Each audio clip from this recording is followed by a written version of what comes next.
Ladies, gentlemen, and adventurers of all ages, we are nearly 6 months in past the release of Baldurs Gate 3, and recently the player base has been surging back up, as is the beauty of a game that isn't live service in any way. As some players decide it's time to take a break, more new players will come in and just start playing because it's the right time for them, especially with both an excess of free time for a lot of people, and with the recent even greater spotlight put on the game, with the Game Awards happening and everything surrounding that as well as of course it just existing on Xbox now too, which does help. On top of that, we recently had the release of Honor Mode as well, which is simply the hardest version of the game that has ever existed, a major part of which is the fact that you only get one save, no take backsies. And so today, because of all of that, we're going to go over the 10 pieces of equipment that aren't overly obvious, meaning things that will help you significantly whether you are in Honor Mode or not, but avoiding things that you will just walk into naturally, and instead going for things that the average new player just won't bump into without knowing that it exists. Without further ado then, let's start with the Gloves of Thievery. What these do is quite simple, giving you advantage on sleight of hand checks. The main thing that this affects are pickpocketing, which you won't generally do very often, but more importantly, lockpicking. There are a million locked doors or chests or what have you within this game, and with these gloves on, you can have advantage on every one of those rolls. As well, you only need to actively have them equipped when you are doing the rolls, so they don't even need to make you weaker to have, as you can just swap them in and out as you actually need to. This is fantastic for any player, of course, because of the amount of lockpicking in the game, but even more important for Honor Mode people, as failed lockpicking can really start to create a lot of issues the more that it happens, and without the ability to load save states, you are locked to whatever the rolls happen to give you. So why not turn them in your favor just a little bit with advantage? To get these for yourself, then you need to make a couple of stops. First, over in this area, here by the Risen Road waypoint in the wilderness, there is a cave with some NPCs inside of it, and you can either talk to them first, or just instantly engage the enemies outside of the cave and talk to them afterwards. But either way, this will result in combat and then conversation. Once the combat is over, the conversation will lead these people to thanking you and then telling you where to find their hideout and how to get in. To get there then, head to Joaquin's Rest in the northwest side of the zone, and then in the back left corner of this little inn area is a little shed type place. Open the door and give the person inside the passphrase that you were told to be let into the hideout. Once you are inside properly, and only once the quest has actually been handed in, you can then talk to the vendor of the area to buy these gloves from him. Secondly, we have hamarhraft, a very unique and interesting weapon. It may be a green item, but its power potential is absolutely nuts, being a linchpin of essentially the strongest build in the game. This weapon's main effect is that when its user jumps, they deal 1d4 thunder damage in a pretty decent radius around them. This may not sound like a whole lot on its own, but there are a hell of a lot of ways within this game to work and build around that so that you just essentially have hundreds of meters of movement speed in a single turn, and can thus trigger hundreds of jumps in one turn. Stack other conditional damage triggers on top of this as well, and this weapon is responsible for the ability to hit like 10,000 damage in one turn. On its own, it's a bit unimpressive, sure, but when you actually use it as a focus, it is simply silly.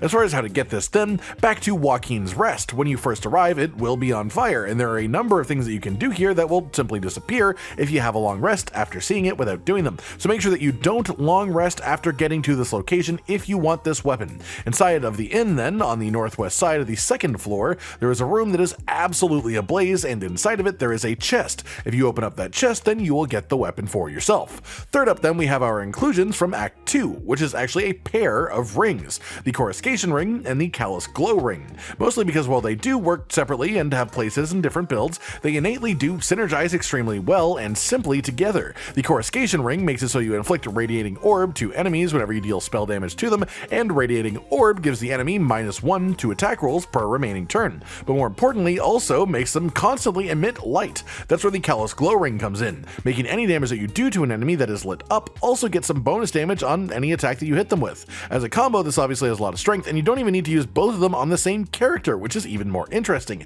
The main reason that they are here then, more than anything else, is for any players who wouldn't think to put them together for this silly little simple combo. As far as getting them then, the Coruscation ring is just east of the Last Light Inn from the island area itself, up a small path that you can follow to a dilapidated house, inside of which there are some roots that you can climb down, and then you will find a door at the bottom, inside of which there is a chest containing this ring. Yes, that does sound like a lot, but it's pretty simple as long as you know where to go. Then for the Callous Glow ring, this one is much simpler, just found inside of the Gauntlet of Shar area, specifically in the area where you can talk to Balthazar. Just outside of that is a big locked door labeled as a vault. You can simply lockpick your way into this vault, and then you will find this ring in one of the chests inside. Fourth up today then is the Astral Sword of the Silver Plane, the first legendary weapon that you can even access within Baldurs Gate 3, but not in a way that they probably expected people to get it, at least as it is sort of intended to not be dropped dropped until around Act 3, but still entirely acquirable in Act 1, and will actually make you a lot stronger if you do, as this is a big, gigantic, meaty greatsword with bonus fire damage on attacks as well as a +3 enchantment as a legendary,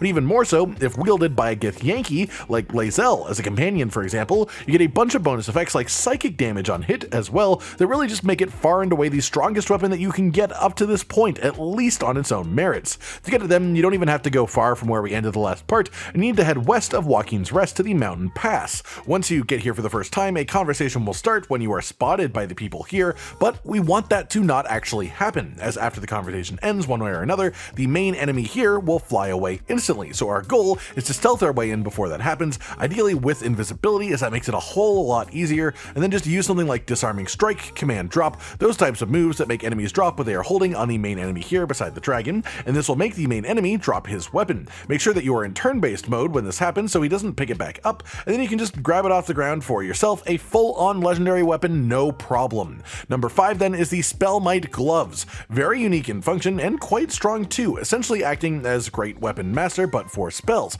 giving you the ability to take a -5 penalty to any spell attack rolls that you make, but increasing the damage of any spells that you cast by a whole d8. Especially as you get more and more geared and actually hitting enemies becomes much easier, that penalty will mean less and less, and so the bonus becomes much more just pure bonus, which just makes it sheer bonus damage on everything that a spellcaster does. In order to get this for yourself, you need to go to the Magical Circus right at the start of Act 3, and in this area you can find Lucretius, an NPC who is the ringleader of the circus as a whole. If you talk to them, they will start you down probably the longest non-main story quest in the entire game, which will take you pretty much all of Act 3 to complete, for which the reward is, of course, these gloves. Or you could just pickpocket them and take them instantly. It's your choice really, but the pickpocketing makes it a hell of a lot faster and easier, and most people don't even think to actually try this unless they're told that they can. 6 today we have the beauty that is nyrulna, another legendary weapon. This thing is nuts the whole way down, +3 enchantment of course, 1d6 bonus thunder damage on hit, and a number of special abilities including an explosion when you throw the weapon, dealing big damage to nearby enemies, and the weapon will also return to your hand instantly when you throw it. On top of that, you get bonus movement speed, bonus jump damage, immunity to fall damage, which is crazy in itself, and the weapon also comes with 2 unique attacks that not only deal lots of damage, but also have some utility, with one of them being a forward charge that inflicts bleed, and the other being an area of effect knockback maneuver. To get this for yourself then, in that same Magical Circus from before, you want to talk to the Djinn running the wheel game. If you pickpocket this Djinn, you will find that he has a ring with a mage hand on it. Take that ring away from him and then play the wheel game afterwards, and you'll instantly get a jackpot because he was using that ring to rig the game. This will then wind up with you sent off into the far-off jungles as he accuses you of cheating, but on your way through the only exit in this area, there is a little locked chest that you can lockpick open that holds this weapon for you. 7th up we have the Deva Mace, and this is just really nutso damage as a piece of bludgeoning weapon, with no actual special abilities on it. 1d6 of bludgeoning damage base, which is normal for a mace, sure, but then 4d8 of radiant damage, which is absolutely insane. Essentially a permanently active high-level paladin smite, and that's not even counting that you could put smite on top of that too. It's just really massive damage, simple as, really strong. In order to get it for yourself there used to be easier ways that have now been patched out, but the way still available to us is to head to the Stormshore Tabernacle area in the lower city place and find yourself into the cellar of this building in the corner. Once down there are a number of cursed chests that you can open, and you simply want to go in and take one item from one of these chests, your choice which one. Or I suppose you can take one item per mace that you want to wind up with, as if you want multiple maces, you can get them by taking multiple items from here. Taking anything from this room will give you a curse that ends on short rest, or whenever you cure debuffs from that character. When that curse disappears, it will spawn in a Deva enemy to fight for each instance of curse that you have. One Deva isn't that bad to fight at a time, but 5 of them is quite tough to handle, for example, so maybe don't grab quite that many at a time. In any case, after you kill them, you want to go away and take a long rest, and then return to the exact spot where you fought, and their bodies will be gone, but there will be a little pouch under where they used to be that has the Deva mace sitting inside. 8th then we have the Hellfire engine crossbow, and this is a bit of a funky one. It's quite powerful in itself, being a heavy crossbow that has a +2 enchantment, as well as gives you the ability to cast lightning arrow as a spell once per long rest. It also has a unique weapon maneuver, Reposition Malefactor, which does half of the normal weapon damage, but also pulls the target 9 meters closer to you, which can be exceptionally useful in a variety of scenarios. Actually getting this for yourself can be a bit challenging though, and we want to start over in the western side of the lower city in the steel Watch Foundry area. Head inside from the southern door, and immediately beside you, you will find a Steel Watcher's Arm as a common item that you can pick up, and you want to do so. Then you want to head to the southwestern side of the same giant room, and on this little table over here is an item called the Targeting Module, so pick that up as well. Behind you from there is a door to the security room itself that you want to either lockpick or open up with a key if you've gotten it within this room, and then on the desk within the security room is the Hellfire Engine crossbow blueprints. Pick these up and then walk a bit north to find this crafting table nestled at the bottom of a staircase, and in this interface here, drag in the two parts that we just picked up, as well as the blueprints themselves, and you'll combine all of these together to create this lovely ranged weapon yourself. Ninth up today is the Ballist Armor, which is pretty solid as a light armor defensively, but much more importantly is its offensive power, giving you a +2 bonus to initiative rolls, which is nice, but much more importantly, making any enemy within 2 meters of you while wearing this become vulnerable to piercing damage, which essentially means if you're using a dagger or any similar weapon that does piercing damage at close range, you just do double damage while you are wearing this, so obviously it is extremely strong. As far as getting it though, you do need to make a pretty evil choice to get there, so it depends if your role-playing itch will allow you to do so, but so you know how in the first place, it comes at the end of a quest to investigate a series of murders within Act 3, which you are given quite early on in the act. The objectives are pretty simple, so I won't explain the whole way by any means, but essentially you just want to follow what it tells you to do until you reach the Murder Tribunal part of the quest. In the underground area here, you will have, well, a tribunal take place. Talk to the guy in charge, and you can refuse to cooperate and fight back if you want to be a good guy, or you can completely follow through with the ritual itself, which will make you an official unholy assassin, and a new vendor will show up right nearby who you can talk to and purchase this item from. Finally today then, we have markoheshkir, the legendary staff weapon, and this thing is pretty silly in itself. It lets you choose an element to gain resistance to it, and then gain the ability to cast spells from its school as well, but even bigger and more importantly than that, it lets you once per short rest cast a spell without consuming a spell slot to do so, which is not important at all if you'd use it on like a first level spell, but if you use it on like a 6th level spell, that's essentially increasing your capacity to use your absolute strongest just parts of your kit by 50%, which is very, very powerful, especially as you can, well, if you want, only equip the weapon to cast the free spell that it can give you, then take it off again until your next long rest and use something entirely different if you want. To get it for yourself then, start at the Sorcerer Sundry's shop in the lower city, do the whole portal interaction to get yourself into the secret magic tower of Ramesith, and then on the other side of the room there is a trail of floating furniture that you can slowly jump across and down to reach the lower level of this area. Around this section of the room are a number of unmarked buttons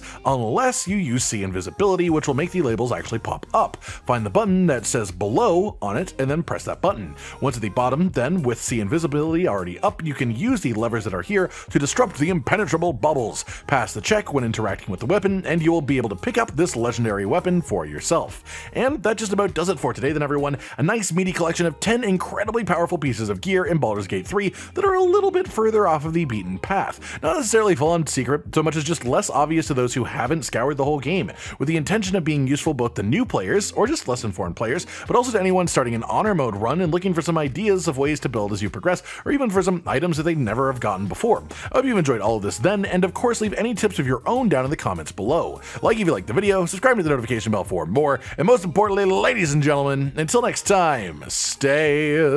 sweet. Josh, Cotton, and Hollow with the videos, dropping the humor like a hammer on your tippy toes, bringing entertainment on a daily arrangement to take our insanity and turn it into entertainment. Yes, I said entertainment twice, to reiterate that it is nice to look into your faces on a mostly daily basis when you let us in your homes to make the whole world our stage. Goodbye.